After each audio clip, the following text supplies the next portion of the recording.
sort of like echo or anything? No? No, but I'm just hearing Tyler do his announcement, so I can see there's some lag. Okay. Alright, so it looks like we are live, says Bag of Takeout. Alright. Well, thank you everybody for coming to this journey run for Check Please 5. And there are a lot of different ways we can run Journey, but today I'm going to be doing a Red Robe glitchless run, which is about the closest to how you would play through the game normally, but we're just going to be as efficient and quick with it as possible while being the hopefully the most relaxed speed run of the weekend. So we're going to go ahead and get started.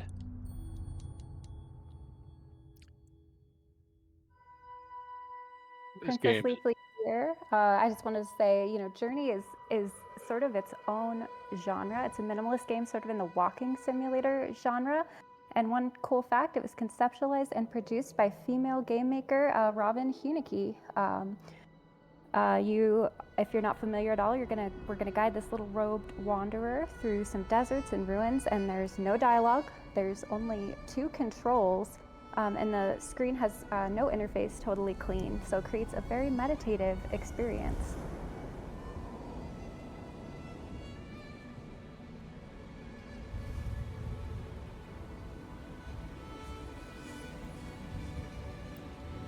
And I believe that there was also a poll that we had for this speed run of possibly visiting Gary and Larry or stopping by the warming hut. So at some point, we'll just need to know which of those won. I will Ooh, I, keep an eye on that. I We got voted for about 20 minutes, so Gary. we got time.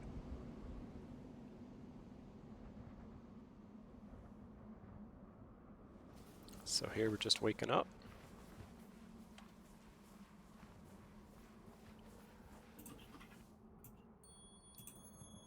We also we don't really have a name or really an identity.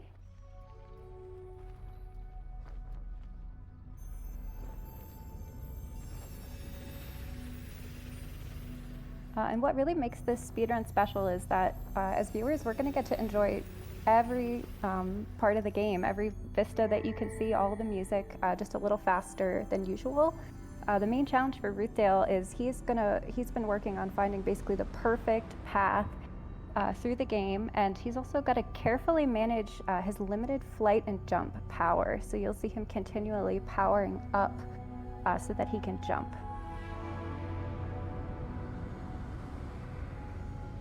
we've got quite a few donations, so let me know a good time and we can read those off.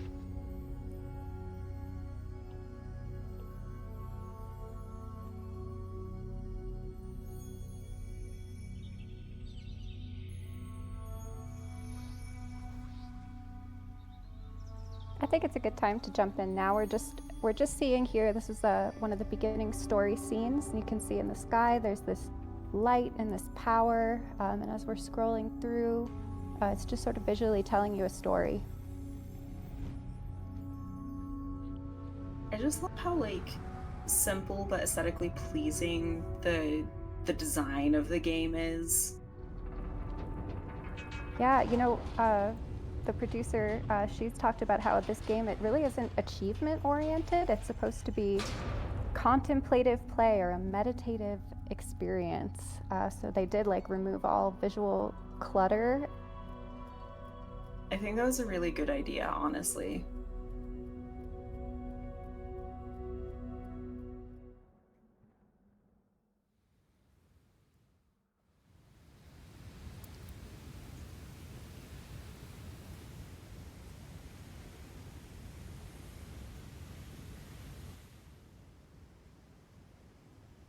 Another thing the playtester or the developer said is in playtesting, originally they designed these cutscenes to be a bit more traditional. And she said that people would literally just start checking their phones during the cutscenes.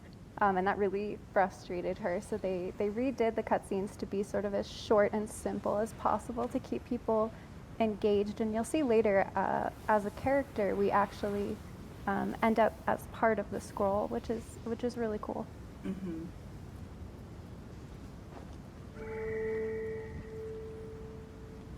So Rootsdale, are we in the chapter select area right now?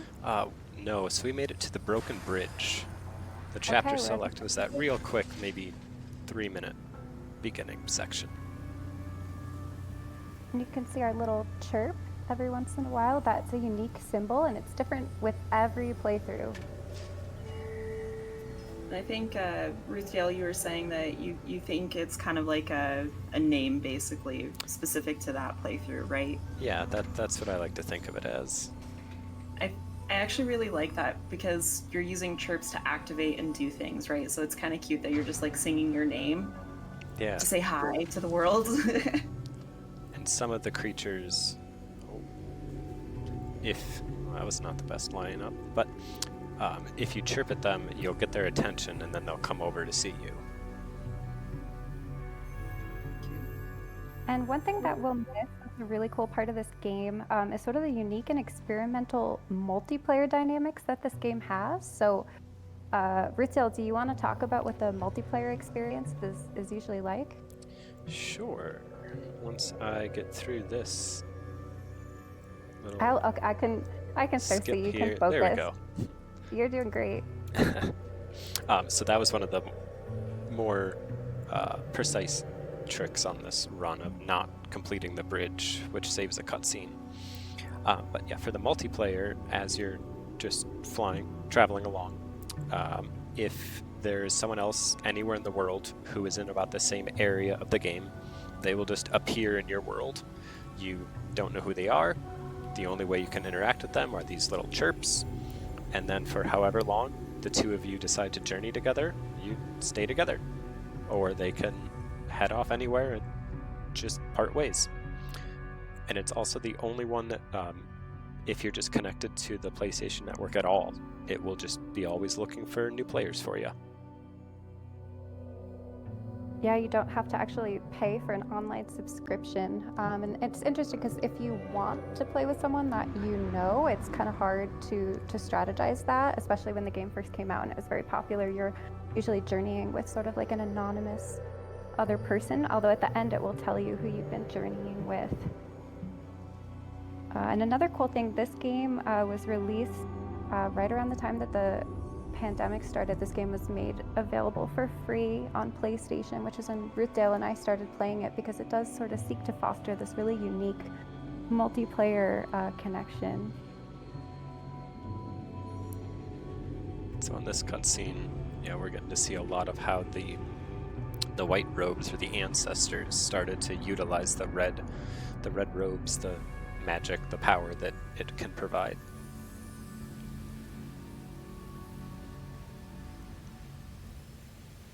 Yeah, and so far for them it looks good. They've created some buildings, they've lit them up.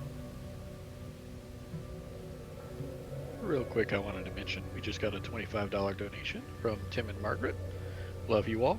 You're a great group of friends. It's been a nice weekend watching all of you. Mom and Dad King, thank you so much. So sweet. Thank you, guys. Thanks, Mom and Dad King. Appreciate it. Thank you guys. Love you.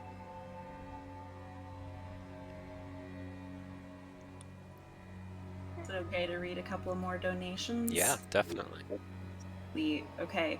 So we have one from Poo Poo Pee Pee for $4.43. For once, that one was not me. I will make that clear. It says, we must get the bad ending. Thank you for voting for the bad ending. Also, the good ending is pretty good, too. There's one from Wee Wiz, $6, no comment. Interesting name. Basically, Boss donated $79, $1 for each year it took to become the Sultan. Flash Cry Samurai donated $25. Gotta keep this Minoria poll close. Thank you for your efforts. One from P Poo Poo P. It's me yet again, so glad to have participated in Civilization. And $5 from Tuba Toothpaste, no comment. Thank you guys for all those donations.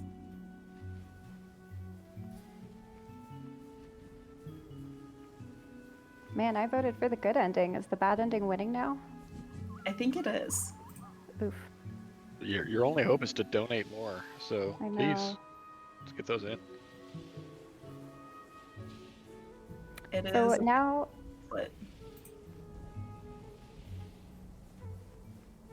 oh yeah, Rootail, do you want to talk about the pink desert and your companion there that's with you? Oh yeah, so we just got to see one of the other creatures in this world, a carpet. We rescued them from some rubble. We'll learn more about what that is later. But they kind of fly along, and if we stay close to them, they will charge up our scarf. But they've got their own place to go, so they don't follow along with us. But we just kind of stick with them for as long as our paths keep going in the same direction, and that carpet we will run into again later. But we're taking our own way for this section. We have a question in the chat asking, just saying they're confused. Are you looking for a companion in this run? And just to clarify, yeah, I think we actually have the PlayStation's not connected to the internet to make sure we don't get a companion. Is that right, Rootail? That is correct. For speedrun purposes, having a companion negates the run, because similar to how carpets work, anytime you interact with a companion, they charge your scarf. So that would kind of become like an artificial way to give yourself more jumps throughout the run.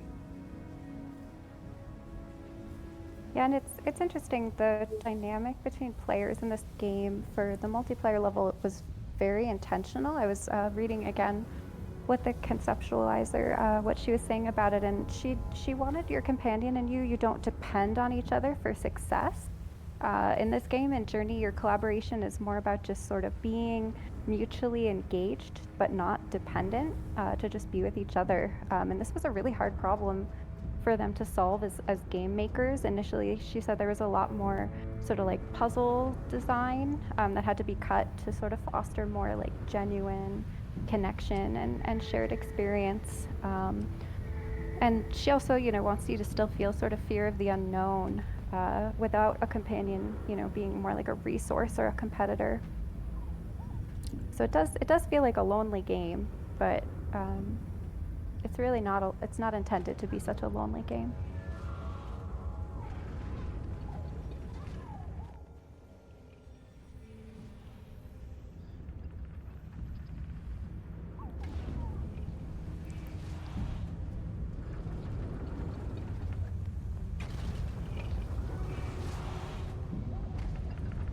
The way the character floats reminds me of jellyfish when they swim. You're gonna see some almost full jellyfish later on. You're gonna love it. It's all jellyfish. Everything secretly. It's jellyfish. Everything. And the real jellyfish. You'll see. Yeah.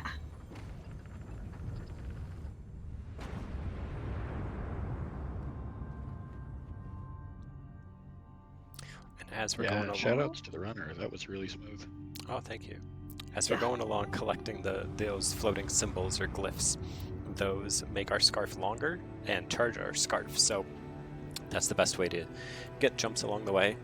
And I haven't been counting so far how many we've gotten, but I think the plan was to do dollars for symbols or stacks for symbols, I think.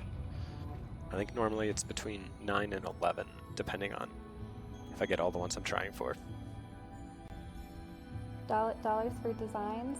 Yes, dollars for designs. Money for mosaics.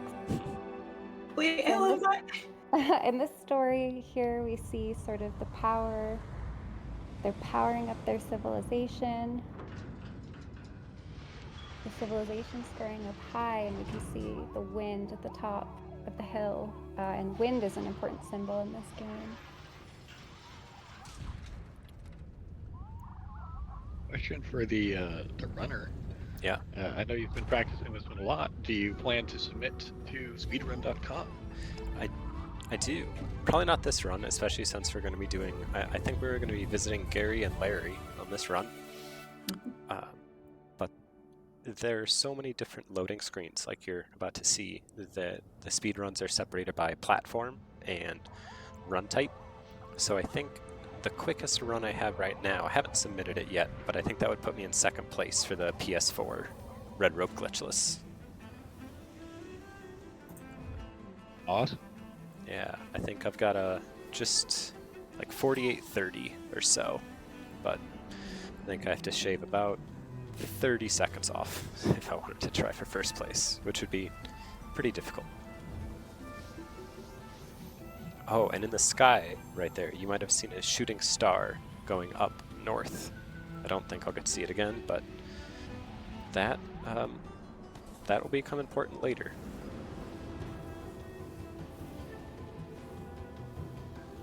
Yeah, and at this point, it's not like so clear to the player maybe what their objective is. We see in the distance that mountain. It's kind of clear we're journeying in that direction. We're learning the story from the ancestors.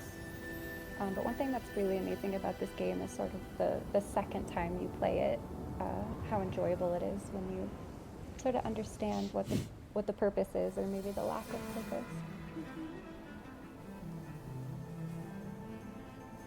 But you know, if we weren't speed running, one thing that's just amazing about this game is you could stop at the top of a sand dune and like listen to the wind, and there's, you know, wind chime sounds, and really experience sort of funny kind of. This is like a game that maybe wasn't built to be speed run, but it is fun to get to watch everything in the game as we go through. Ooh, there's the arch.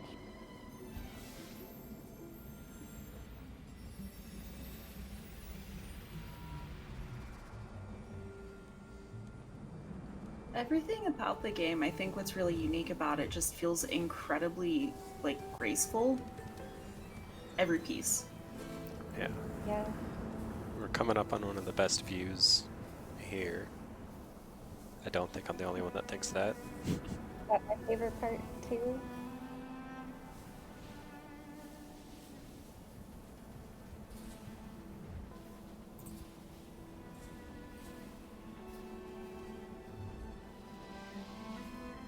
Yeah, so the game, it starts just off. The light is beautiful, textures are beautiful. You can see the mountain in the distance. There's a light, you can see the sun.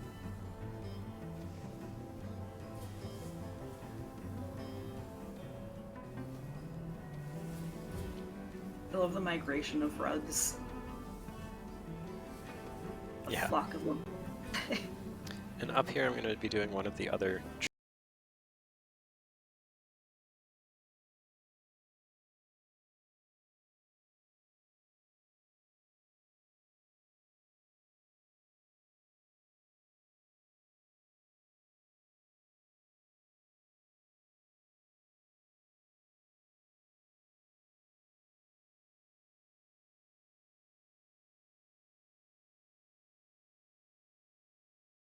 When I do that, the character sits down, but then they keep sliding off the edge, which makes them fall faster than it normally would happen during that mini cutscene.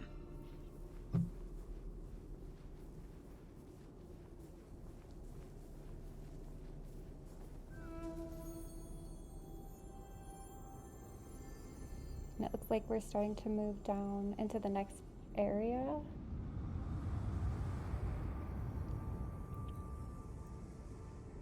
Yeah.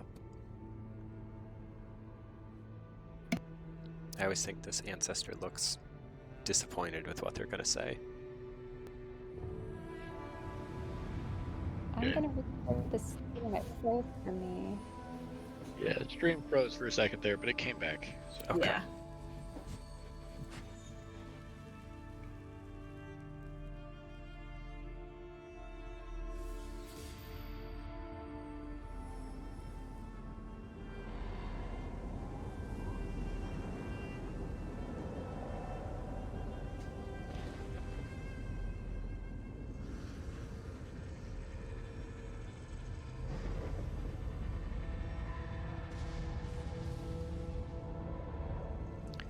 Yeah, so that just shows kind of what has happened to the ancestors' civilization.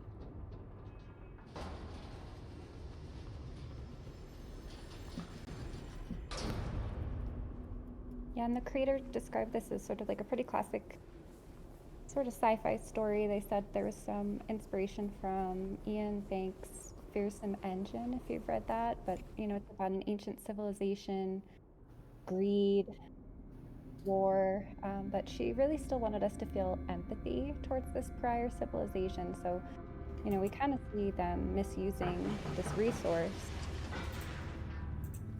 But at the same time, I don't think we're supposed to see them as evil.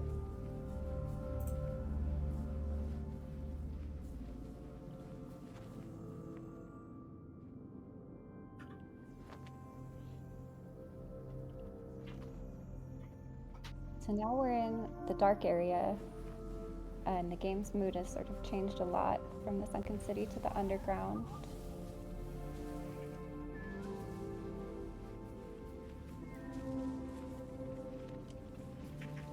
Quick shout outs to the Journey community for showing up. We really appreciate you guys. Oh yeah, thank you everybody.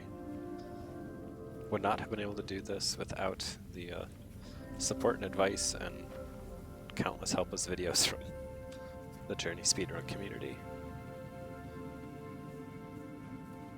Journey really deserves its amazing community. It's such a great game.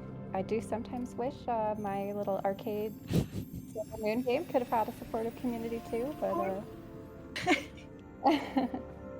I think that's a fair point. I think one of my favorite things, though, about just like speedrunning in general is how absolutely kind these communities have been with whatever respective games we all have. yeah. So, you know, good for us and for perpetuating the kindness. So Copperlight, you mentioned those jellyfish. Yeah.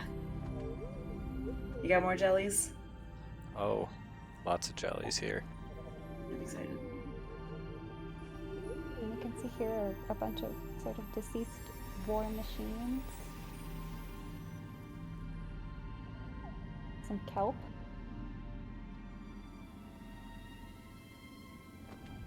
Big thank you to I Can't Think of a Clever Name for donating $20.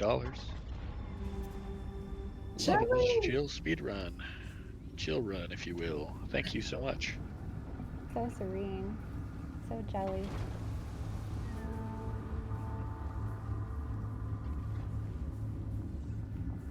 I forgot it kind of like tunnels you up, it looks like. You come out the top. It's interesting. I like that. Yeah. It's all about the jump/fly economy. And I was talking to Lucille about this earlier, but I do think in the dark area level, the underground, back in the day when the ancestors made it and their power was working, it would have been lit up. But because they overextended their use of the power, it's dark and kind of scary down here. Yeah. And I think the couch is about to get to the hidden war machine. Oh no, we're not alone. Biblically accurate rug.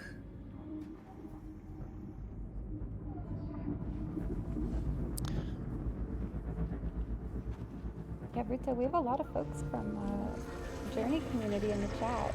Stephanie in Texas, Philip Mom. That's great.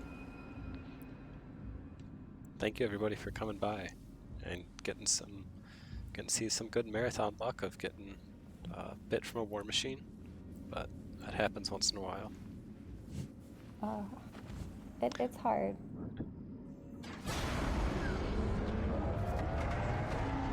Civilization did build them very well, but they still work.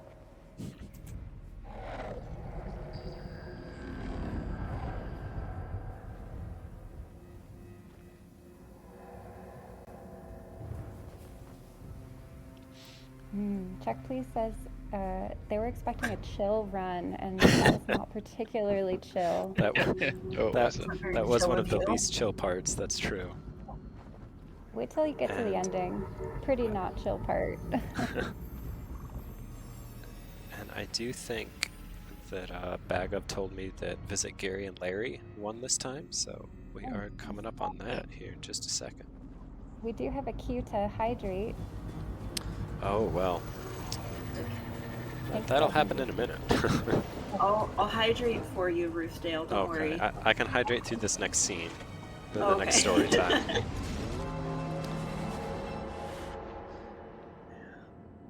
A $10 donation from Scarf. Thanks for making me so long. I will help you by letting you fly swift and far. Thank you, Scarf. All right, now Thank you, Scarf. got time to hydrate, especially being in the desert so much. Yeah, it's dry.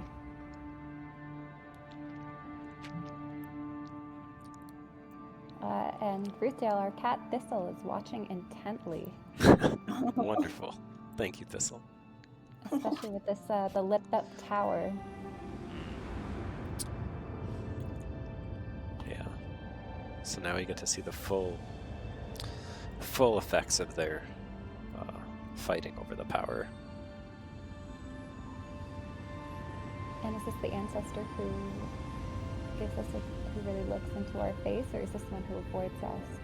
This is the one who we look on together and kind of Yeah. both understand what happened. The game is sort of fully open to interpretation, but I've always interpreted this part of the story to be sort of when you are kind of reaching adulthood and learning about reality, the death of all these ancestors. And you learn that those symbols you've been seeing around on the ground, that they're graves. And now, instead of going straight through this door, we're gonna head off to the right over here and go visit Gary and Larry. See, Park says this would have freaked him out as a kid. So here Yeah, we you get to should've- see Gary and Larry. Oh, yeah. Gary's the white one, Larry is the red one. And just say hello to them, and then we'll head on back. But Gary was a relic from one of the early testing days of the game, and then just a few weeks before the release, developers realized that he was still in the game, so they decided to leave him there as kind of an Easter egg for players, and then added in Larry so that Gary wouldn't be on his own. They're the only pieces of Scarf that, if you interact with them, they don't charge you, but they are just there, hanging out. Here we go. That's very Journey, very on brand for Journey.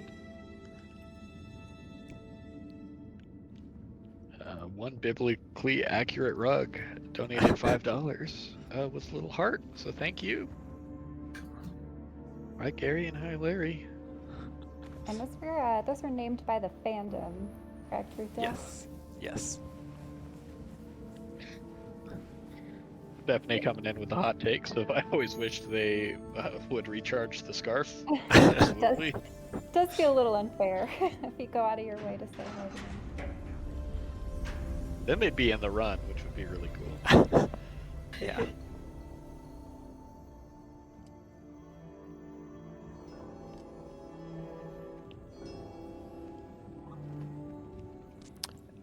And even though we got a bit earlier from the war machine, it looks like not much of our scarf, or maybe even any of it, got taken away. It So looks great. yeah, that means that now in the tower, I will be able to do some of the kind of best paths that I'm able to do that need a long scarf to be able to make the whole jumps. Except for that part, apparently. There we go. Riding up the goo.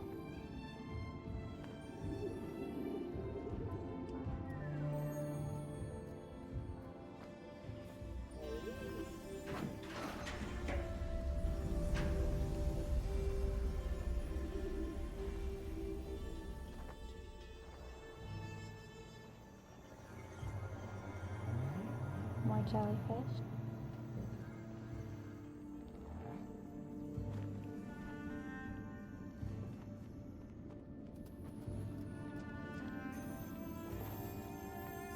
So I know in the Cuphead run we had all ACAB, but you know, for bees, right? I feel like all jellyfish are delightful. Yes. They are delightful. AJAD is what that is.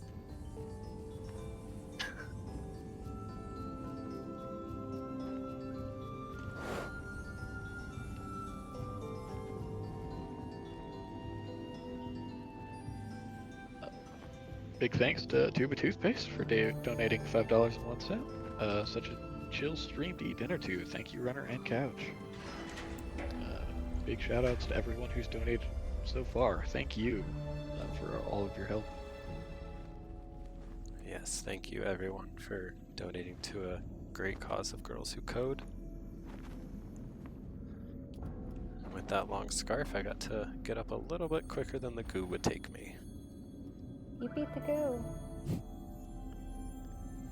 We have someone asking if we have any jelly facts. I'm gonna defer to Copperlight. Do you have any jelly facts? They don't actually have brains.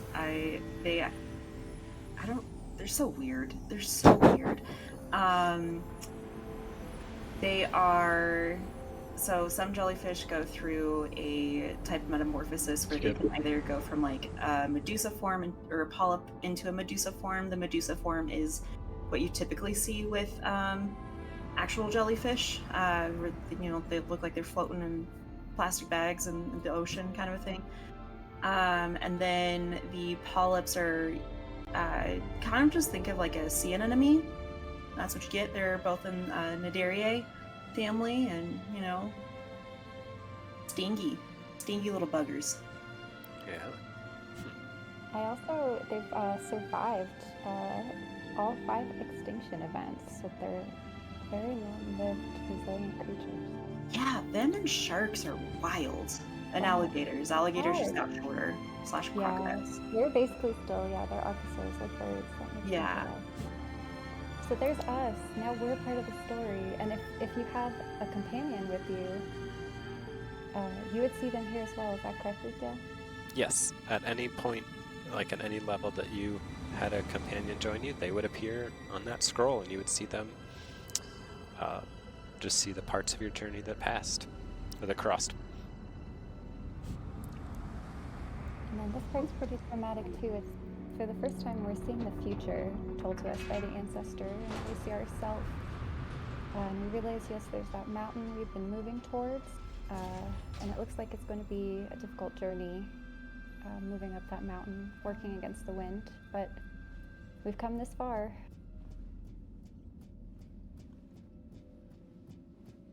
Old horse tooth right there. It does look like horse tooth. Absolutely is, yeah. That's a rock formation in Fort Collins, Colorado, near where many of us live. Don't let it fool you though, it's not actually a horse tooth. It's all rock. It's all rock. I'm hearing now we're $17.55 away from our goal, so certainly we're over halfway there. We're over halfway, yes, yeah. Yes, we over are. halfway. And so now we get to head into the snow level. As you saw at the beginning, we are more accustomed to the warm environment, happy in the sand. And even as our scarf charges here, we fly a shorter distance, and if our feet are on the snow, then the power in our scarf starts to disappear, even if we aren't using it. So the jumps aren't as helpful here, but they're still important to grab them whenever you can. And you'll see there are war machines that continue to fly through the sky and knock carpets down to the ground.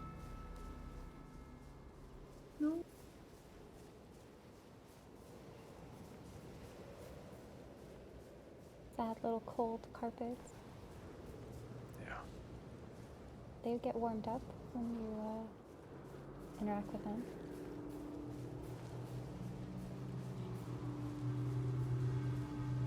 Yeah, so basically you're going to be hitting every one of those recharge points that you can from here on out.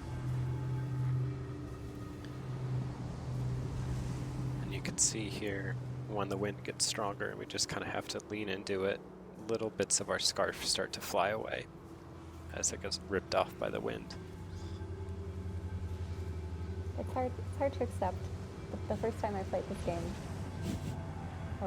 I wept. Actually, I still cry sometimes when we finish this game, but it's inevitable.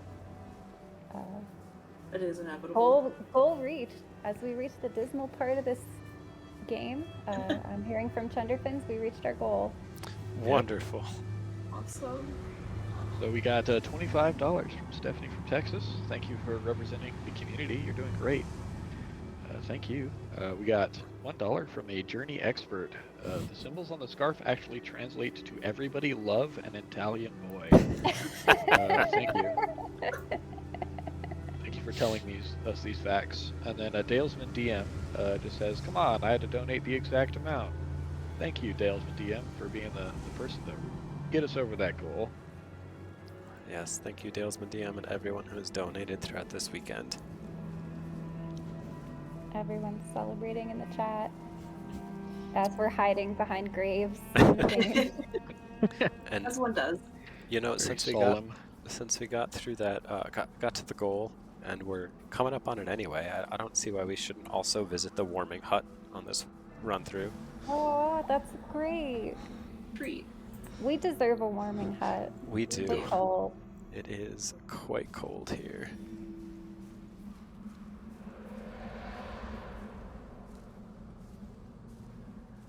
Tim King Sculpt says, "Yay, 444, decimal point 44." And we see graves of lots of other wayfarers, folks who've made this journey and ended their journey here.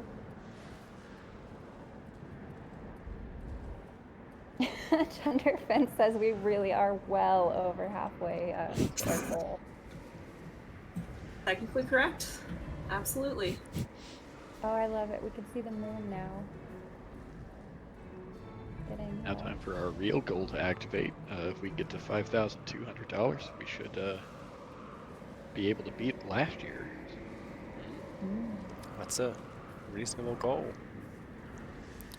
So just up here on the left, you'll see a little structure with a little nook inside, and we're gonna head on in, do some chirps, and see that we light this up, and this is the warming hut, along with a bunch of flyers who come give us a little more encouragement. Thank you for $5.02 from Gee Whiz.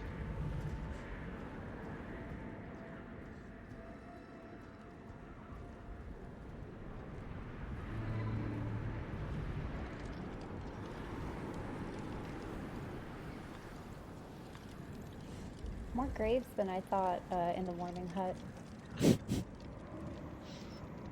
Yeah, the warming hut will keep you warm for a while, but I guess not forever. Now, in a normal run, do you hit up the warming hut? There are a couple. I mean, you can.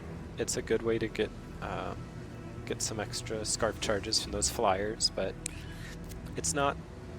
I mean, I didn't know it was there on my first few runs, first few playthroughs. Just kind of stumbled on it by accident once, which is how a lot of the secrets and a lot of the experiences in this game go. Shout out to another member of the Journey community. Hexa3 came to visit you, Rootdale. Oh, thank you. Yeah. Love all the support for the Journey community. It's a unique game that draws unique people.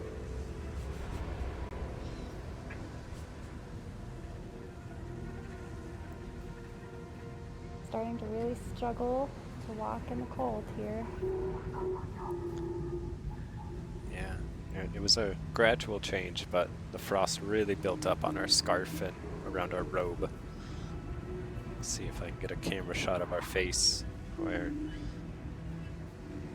it's just a ring of frost around us.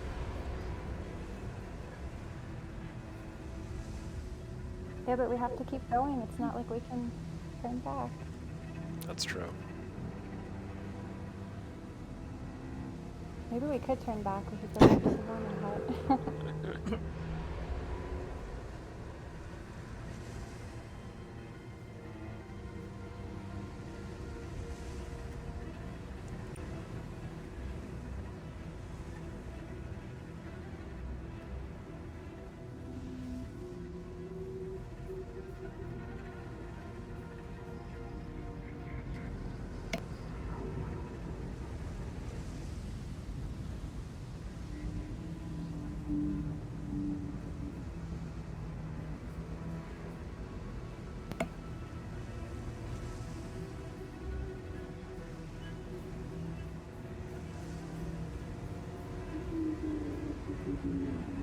still in danger from the war machines at this point? We are about to just kind of tuck up right next to one of those graves before going in an archway to avoid the last war machine that can get us. There's still plenty flying around, but once we get through that arch, we're safe on this run then. I love this arch.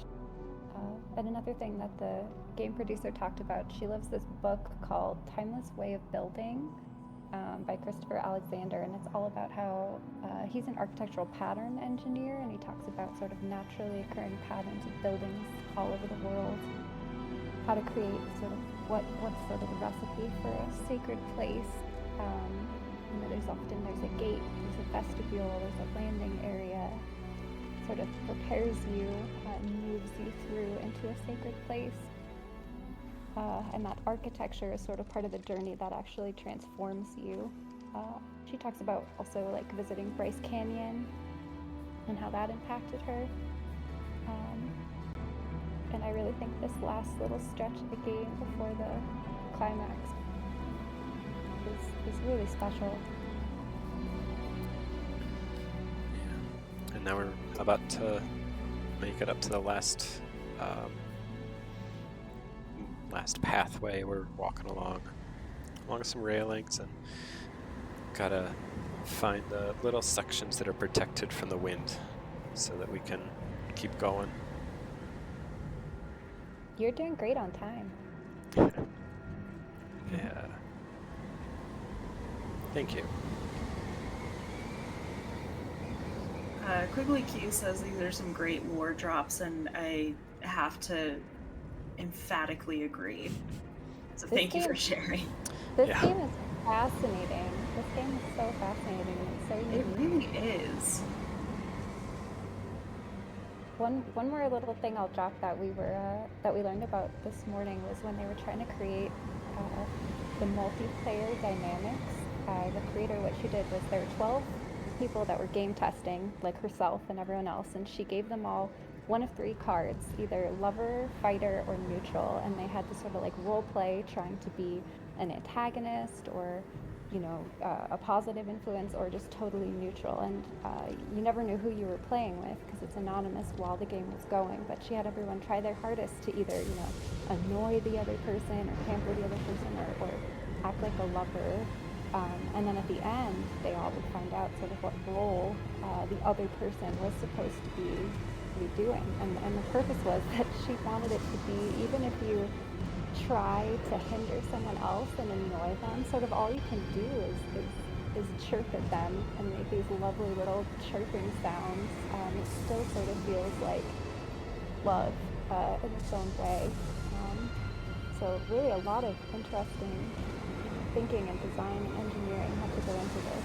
Oh God, now we're in the field with the graves. We can still see the mountain. Yeah, How you feeling, Rickdale? Doing all right. This is the final climb, the hardest part for the Wayfarer for sure. But we see the mountain ahead of us. We can see the moon behind us and just the faintest outline of any structure behind us. And definitely the first time playing through this, just trying to figure out what do we do to get up there. Maybe we'll make it this time. The scarf is gone. Yep. Scarf is gone. Totally Fully gone. covered in frost. See the Wayfarer leaning forward. Coprolite says bird approved game. Lots of chirps. Yeah, even if you try to chirp now, you're silent. Yeah. Right? That makes sense. I'm That's chirping. You can see just the faintest outline and see them slowing down. And I can really imagine how having a companion walking with you at this part would offer some comfort. Yeah. The companion would be slowing down just as much as you. And At least you'd know you were doing everything you could. You were doing the right thing. yeah. And then slowly even the view of the mountain fades. And all you can see around you is clouds. Faint outline of the moon. that you keep going.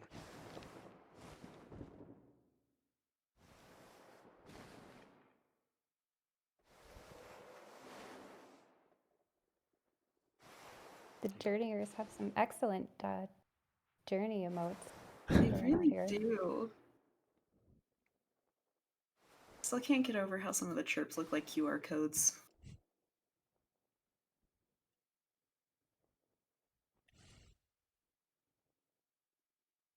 All right. Getting to the end of our journey. And no And matter I'm not going to cry. what you do, it ends the same every time. But don't worry, this isn't the end of the game. That's true.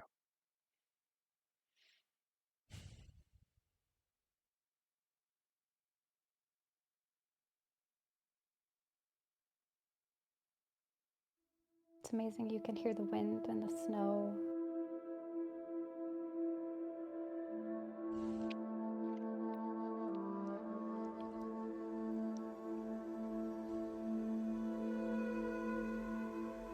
Pigsa3 says, R.I.P., rest in peace, crying face. Yep.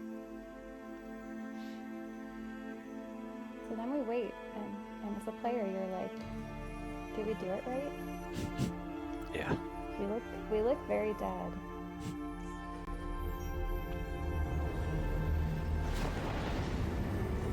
Like, look how it is. We're all alone.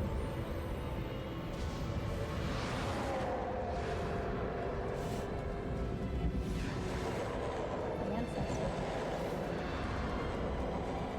I like that they arrange themselves according to height. They're very organized. They are very organized.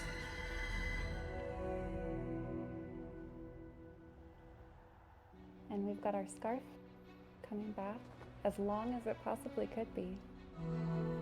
For Scarf.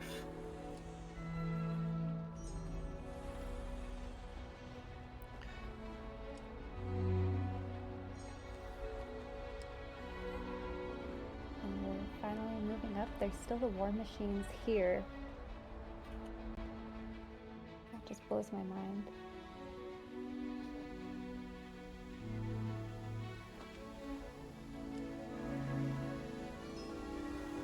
And Ruto, what do they call this level? Paradise. I love that. And in this area, even though there's snow around, you're able to fly as much as you want anytime you're in the light that is coming down from the mountain peak and illuminates a pool at the highest point up here, which is why flying into the waterfalls fills up your scarf. And I think the water symbolism is really powerful because sort of we've been following the source of this magic, this resource, and when we get to the top of the mountain, the source is water. And you know, water is precious. We started in the desert, so it just was always really beautiful to me. I am a water scientist. I'm a water scientist. I'm like, of course it was water. It had to be water. Shout outs to Pexa. Thank you for the $25. Thanks for running Journey. No, thank you for joining us.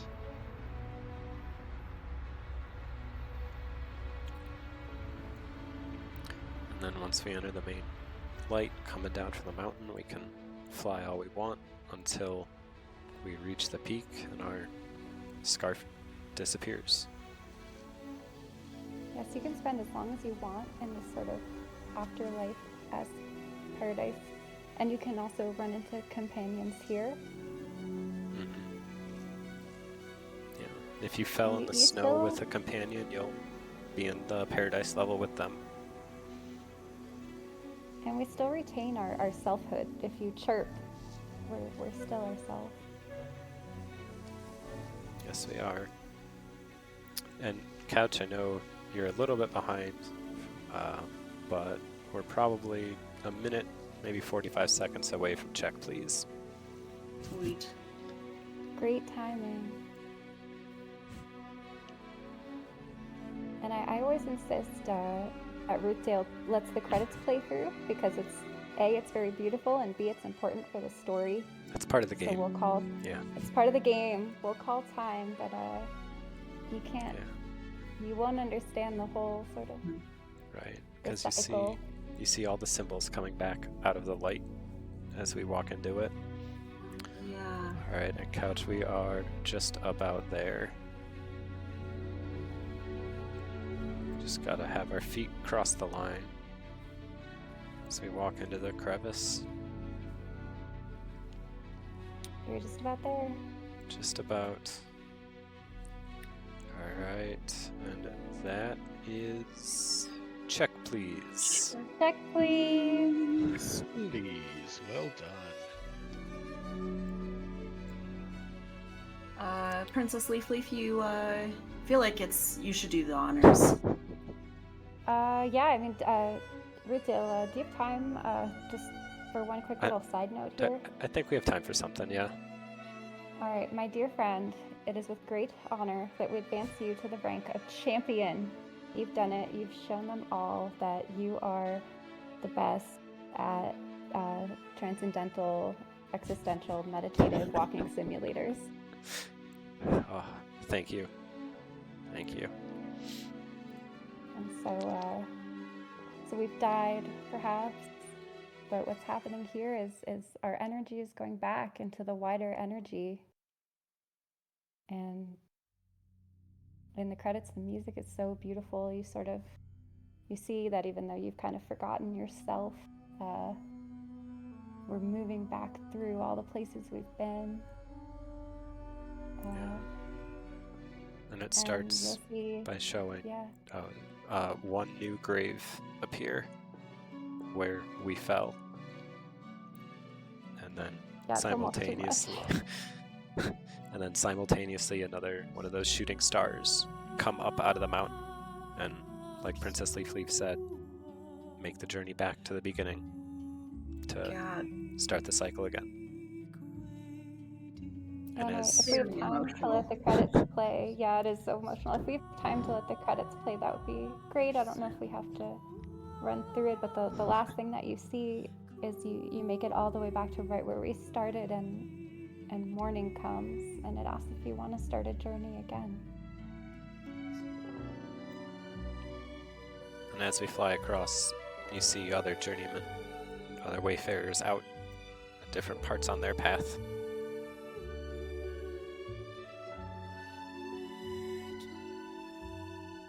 Yeah, so you do have to wonder sort of what was the purpose, and it's supposed to be sort of a metaphor of your life, maybe.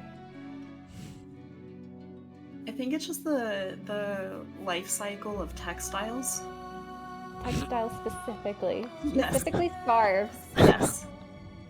And other types of fashion that keep you warm, that move from desert to snow. Yes, yes. Thank you, Water Reel, for saying it was me the whole time and donating $25.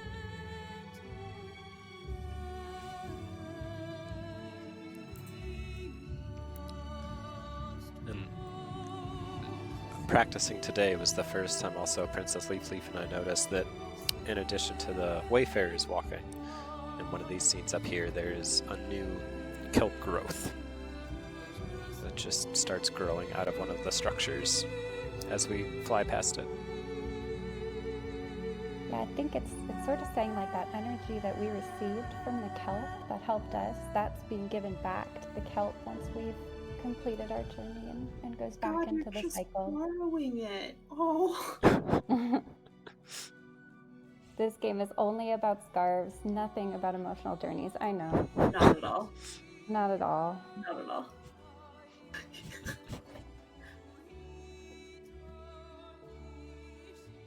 But I do think this game, was a huge success, and its goal was so different from other games. Like, people still do, unlock achievements and work on achievements, but the goal was sort of to make people feel something and think something. And people still play it and love it 12 years later. Yeah.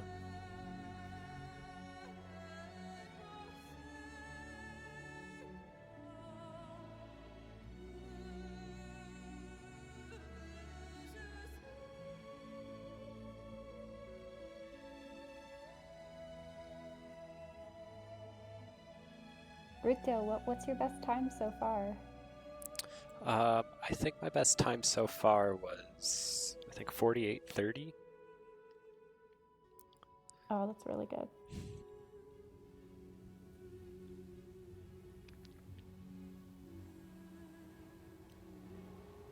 Stoic Mom Yeah, says but companions add so much to the experience. Very true. they Definitely. do. And where we're coming up on here, like we said at the beginning, we're playing offline, so didn't run into any companions, but if there were any that you happen to see for however brief throughout your journey, at this screen here, after your light returns back to the ground at the starting point, there would be a little display that says companions met along the way, show you their symbol, and then their gamer tag, which would be the first time you'd be able to know who it actually was you met along the way. It's really cool. And Yeah. it's just amazing. Like Ruthdale said, you don't have to have a subscription to PlayStation Online to play with companions. It's the only game like that. Mm-hmm. And then we see the sun slowly rise, and once it comes back up, it will be exactly the same as the starting screen when you pull up the game and just start a new journey, and each one you do will be different. Stephanie of hope, Texas wants to know, are you going to submit your personal best? I will. I might try a few more to maybe even improve the personal best a little bit, but I'm definitely going to be submitting it at some point. Fantastic. Yeah. And we definitely encourage folks to play Journey on their own. Yes.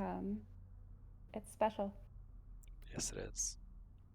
All right. So Mom also says, beautiful game, beautiful people. Oh, thank you.